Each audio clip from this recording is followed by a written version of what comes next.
Hi friends, welcome back to my channel কাজে ফাটে মজার সাথে। আর আমি হলাম রোজমেরি। বন্ধুরা, তোমরা কেমন আছো? আশা করছি ভালো আছো। আমি অনেক ভালো আছি, কিন্তু পরিস্থিতি একদম ভালো না। প্রচণ্ড ঠান্ডা পড়েছে, তার মধ্যে ঝামেলা ঝগড়াঝাটি নানান কিছু। তাই এই সব কিছুর মধ্যে দিয়ে একটু দেরি হয়ে গেল তোমাদের জন্য নতুন একটা ব্লগ আনতে। বাইরে যাওয়া যাচ্ছে না, মাঝে তো ট্রেন সব বন্ধ হয়ে গেছিলো। জানোই পরিস্থিতি কেমন ছিল, নেট চলছিল না, কিছু চলছিল না, যার জন্য আপলোড করতেও দেরি হচ্ছিলো। তাই ভাবছিলাম যে কী শেয়ার করবো। তো হঠাৎ করে মাথায় চলে এলো, কেননা এমন একটা জিনিস তোমাদের সাথে শেয়ার করা যাক। সেটা হচ্ছে একটু ডিফারেন্ট টাইপ, যেটা হয়তো তোমরা অনেকে জানো না, হয়তো জানো কিন্তু অনেকেই জানো না আবার।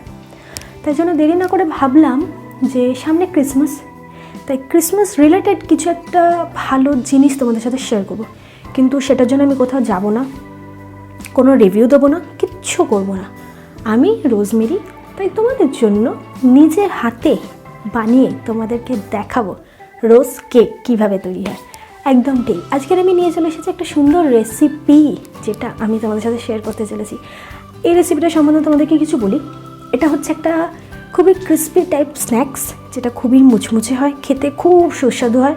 আর এটা মানে ক্রিসমাসের প্রতিটা খ্রিস্টান বাড়িতে হবে, মাস্ট হবে। যেরকম কেক মাস্ট, ক্রিসমাস মানে কেক, সেরকম ক্রিসমাস মানে রোজ কেকটাও মাস্ট হবেই। তো আমি ছোটোবেলা থেকে দেখে এসেছি, আমার মা ঠাকুমারা সবসময় বানায়, তাই জন্য এটা একটু ইউনিক লাগলো। তাই ইউনিক জিনিসগুলোই আমার কাজ, তোমাদের সামনে নিয়ে আসা, তোমাদের সাথে শেয়ার করা। তাই দেরি না করে ভাবলাম যে আমার বাড়িতেই যখন হয়, কেননা আমি নিজে হাতে বানিয়ে তোমাদের দেখাই। তাই দেরি না করে আমি আজকে এসেছি।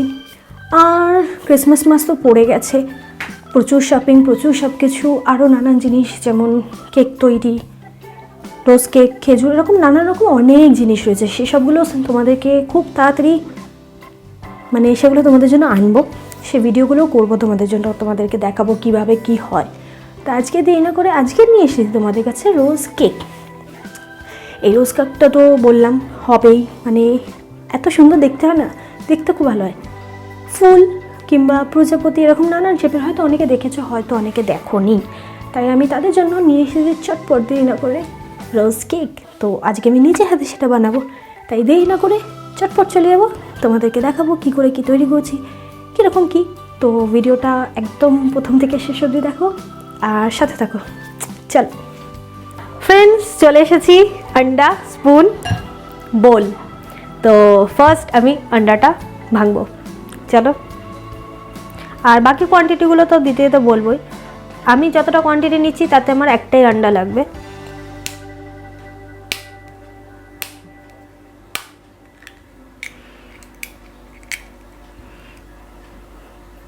একটা গোটা আন্ডা নিয়ে নিলাম, এটাকে আমরা হালকা ফেটে নেব।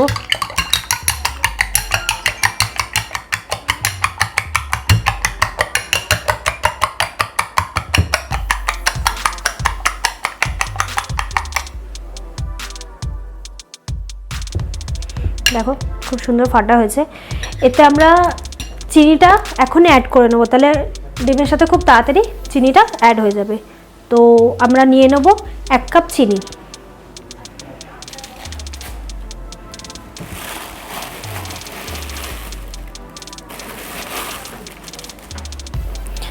এক কাপ চিনি নিয়ে নিলাম,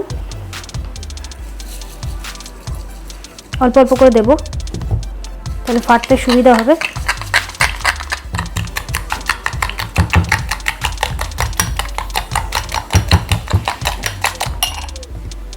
বাকিটাও দিয়ে দেবো।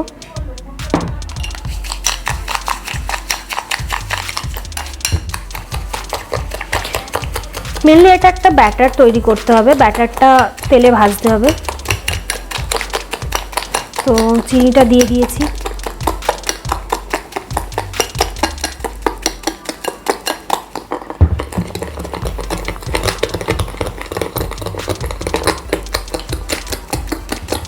খুব ভালো করে ফেটে নিতে হবে।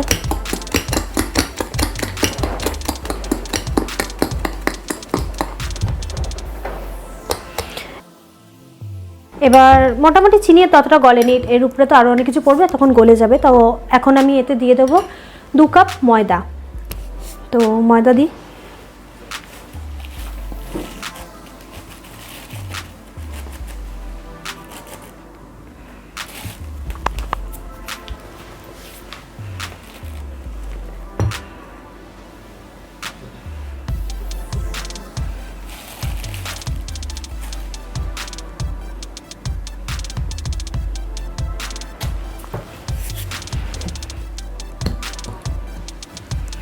ভালো করে মিশানোর চেষ্টা করে নেব।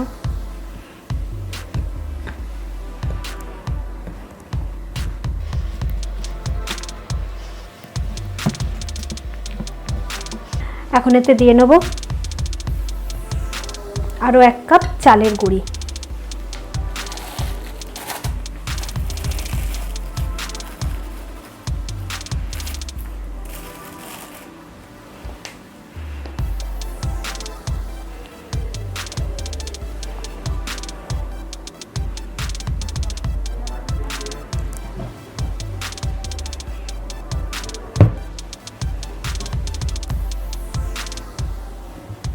খুব ভালো করে এটাকে মিশিয়ে নেব।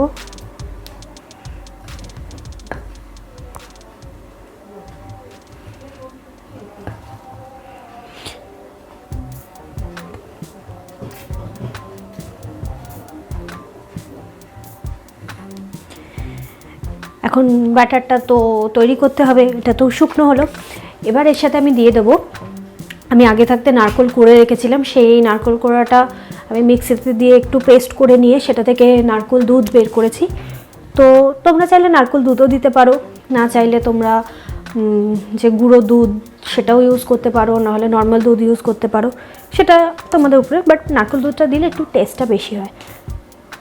তো আমি 2 কাপ ময়দাতে দেখি কতটা নারকেল দুধ দিলে হয়।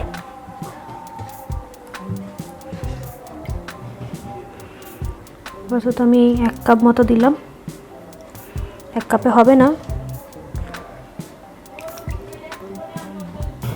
2 কাপ মতো দিয়ে নিলাম। এটা খুব সুন্দর করে এর সাথে মিক্স করতে হবে, খুবই সাবধানে, কারণ আমার বোলটা একটু ছোট পড়ে গেছে।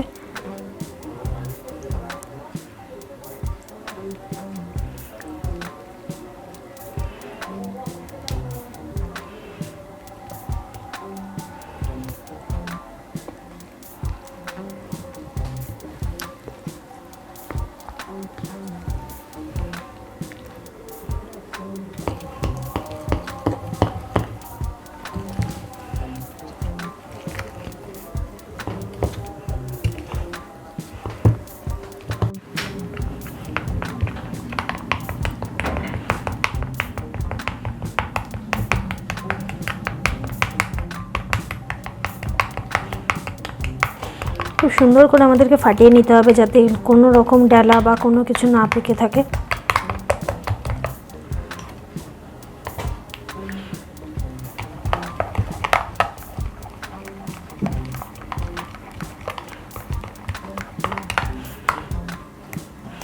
আমাদের আর একটু দুধ লাগবে।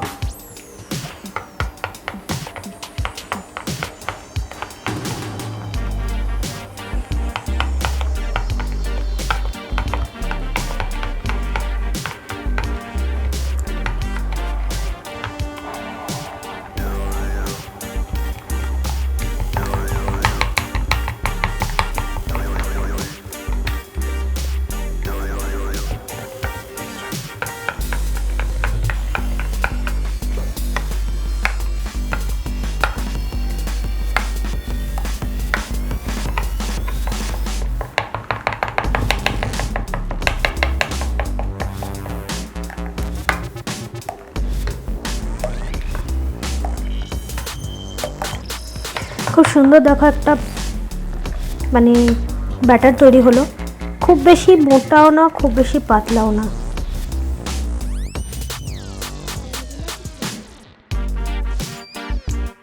ফ্রেন্ডস, আপাতত চলে এসেছি ব্যাটার হয়ে গেছে তেল। একটা কথা বলে রাখতে চাই, ভেবো না যে এতটা তেল বাঁচিয়েছি, অলরেডি আমার মা 1 হাঁড়ি ব্যাটার তৈরি করেছে, সেটা আজকে আমাদের ভাজা হচ্ছে। আমি তার মধ্যেখান থেকে নিজের মতো করে একটুখানি বানানোর চেষ্টা করছি, জানি ভালো হবে, আগেও বানিয়েছি, তাই শেয়ার করছি। যাই হোক, এটা হচ্ছে ব্যাটার। একটা জিনিস ভালো করে তোমাদেরকে বলে দিই, সেটা হচ্ছে এই জিনিসটা, এটা হচ্ছে ছাঁচ, যেটা রোজ কেক বানাতে ইউজ হয়, কারণ এটা ছাড়া রোজ কেক বানানো যায় না। এরকম আমার কাছে তো এটা আপাতত ফ্লাওয়ার রয়েছে, এটা ফ্লাওয়ার ছাড়া প্রজাপতি শেপে হয় বা যদি বলো যে এটা কোথায় পাওয়া যায় তাহলে আমি তোমাদেরকে বলতে পারি ইন্টারনেটে পাবে, আর না হলে যে কোনো স্টিলের যেসব থালা বাসন বিক্রি হয় যেসব দোকানে সেসব দোকানে ইজিলি এটা অ্যাভেলেবেল আছে।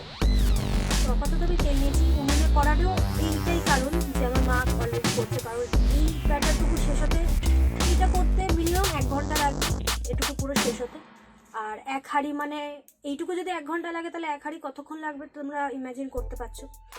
মানে মোটামুটি আপাতত কটা বাজে, 7-8টা বাজে অলরেডি। আমাদের মানে বেজে যাবে, অলরেডি না মানে বেজে যাবে ওই 1-2 এরকম বেজে যায়।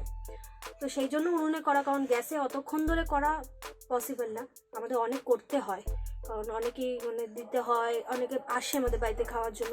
তো সেই জন্য এখানেই করার এটাই মেনলি কারণ। তো চলো, অনেক কথা হয়ে গেল। আমার তেল গরম, আর এই ছাঁচটাকে কিন্তু তেলে ডুবিয়ে রাখতে হবে, এটাকে পুরোপুরি প্রপার গরম করতে হবে। এটা যদি গরম করা না হয় এই ব্যাটারটা কিন্তু ওর গায়ে লাগবে না। তো আমারটা পুরোপুরি গরম হয়ে গেছে, আমি আপাতত দেখাবো, দেখবে আওয়াজ হবে খুব সুন্দর। এটা কিন্তু আমরা পুরোপুরি ডুবাবো না, অল্প ফাঁক রাখবো। যদি আমরা পুরোপুরি ডুবিয়ে দিই তাহলে এটা এর গা থেকে ছাড়বে না। দেখো, যারা প্রথম করবে তাদের হয়তো প্রথম যে ছাড়াটা হয়তো এর থেকে ছাড়বে না, কিংবা অতটা ভালো হবে না, গায়ে লেগে থাকবে। এটা হবে কারণ নতুন ছাঁচে এরকম প্রবলেম হয়, কিন্তু তেল যত গরম হবে বা ছাঁচটা যত গরম হবে তত সুন্দরভাবে এটা ছেড়ে যাবে। 1-2 হয়তো খারাপ হতে পারে, কিন্তু পরেরটা খুব সুন্দর হবে। দেখো, এটা এখন গরম আছে, আমি যদি এদিক ওদিক যেদিকেই নাড়াই এটা খুবই নরম, সেদিকেই ঘুরে যাবে। আমি তেলটা ঝরিয়ে নিই।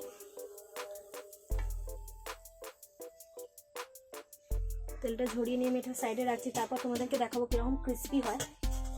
তো যতক্ষণ ওটা তুলেছি ততক্ষণ এটাও আমার গরম হয়ে গেছে, কিন্তু খুব সাবধানে, হ্যাঁ, গরম তেলে তো কিন্তু একটু সাবধানতা বজায় রাখতে হবে।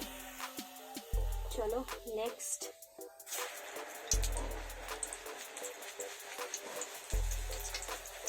দেখো, ছেড়েও গেল। আমার কাছে কাঠ আছে তাই আমি কাঠ দিয়ে করছি। এটা খুবই ভালো করে ধোয়া, হাইজেন মেনটেন করি আমরা। একটু কালার হয়ে গেলে বেশিক্ষণ রাখতে লাগে না, কালার এসে গেলে তুলে নিলেই হয়ে যাবে। এটা তো অবশ্যই ডিপ ফ্রাই করতেই হবে, কারণ অল্প তেলে ফ্রাই করা যাবে না এটা। তো সেকেন্ডটাও হয়ে গেল। এটা ঠান্ডা হলে এতই নরম হয়ে যায়, যখন আমরা এটাকে জারে রেখে দিই না, একটুখানি যদি হালকা টাচও যদি লাগে না ভেঙে যাবে, এত ক্রিস্পি হয়। তো চলো ফটাফট কটা করে নিই।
দেখো কি সুন্দর কালার।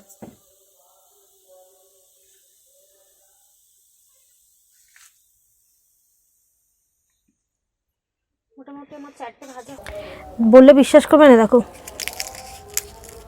পুরো মানে এত দেখো একবার ভাঙলাম 3-4 টুকরো হয়ে গেল।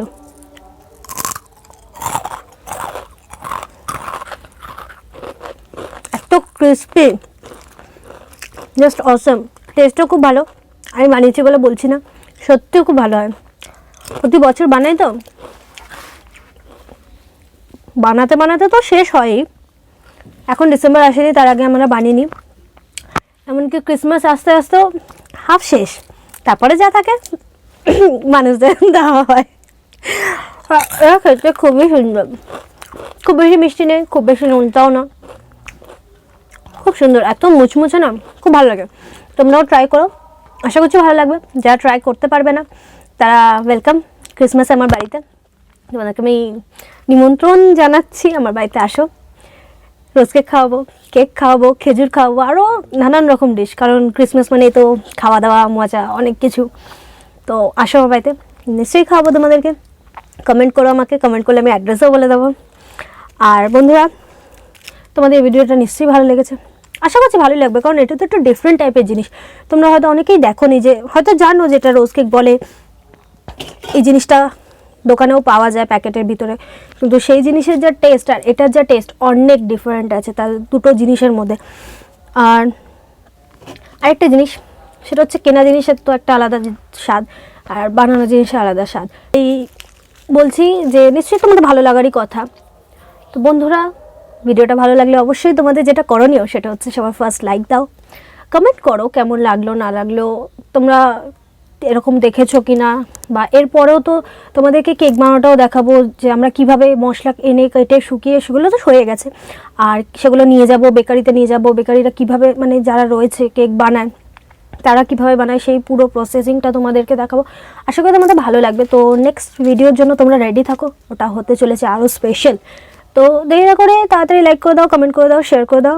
আর যারা নতুন রয়েছে এই চ্যানেলে, যারা দেখছো, তারা অবশ্যই বেল আইকনটা প্রেস করো সাবস্ক্রাইব করে, কারণ সব নোটিফিকেশন যাতে তোমাদের কাছে সবার আগে পৌঁছে যায়। তো tata friends, stay blessed, have fun and don't forget to be happy.